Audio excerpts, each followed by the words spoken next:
بسم اللہ الرحمن الرحیم۔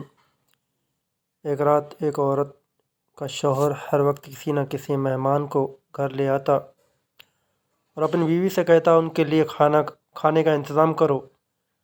روزانہ وہ مہمان کے لیے کھانے تیار کرتی۔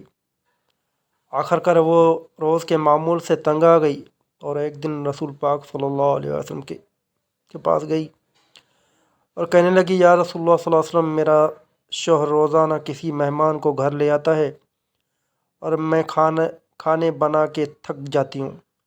یا رسول اللہ صلی اللہ علیہ وسلم، کوئی ایسا طریقہ بتائیں کہ میرا شوہر گھر میں مہمان نہ لے کر آئے۔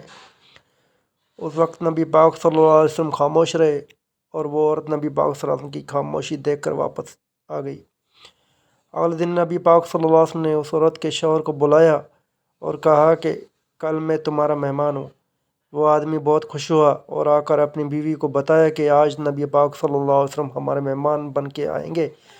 اس کی بیوی بہت خوش ہوئی اور جلدی سے اچھے کھانے بنانے لگی۔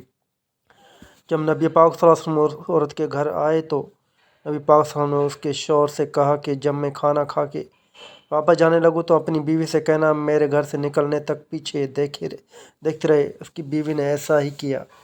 جب نبی پاک صلی اللہ علیہ وسلم واپس جانے لگے تو اس عورت نے کیا دیکھا کہ رسول اللہ صلی اللہ علیہ وسلم کے ساتھ بچھو، سانپ اور کیڑے مکوڑے سب ساتھ جا رہے تھے۔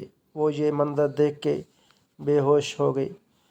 اگلے دن پھر نبی پاک صلی اللہ علیہ وسلم کے پاس گئی تو نبی پاک صلی اللہ علیہ وسلم نے اس عورت کو بتایا کہ مہمان اپنا نصیب خود لے کے آتا ہے۔ جو مہمان کے لیے محنت کی جاتی ہے اس کے بدلے جب وہ واپس جاتا ہے تو ساتھ اس گھر سے ساری بلاؤں اور اس گھر کے سارے گناہ ساتھ لے جاتا ہے۔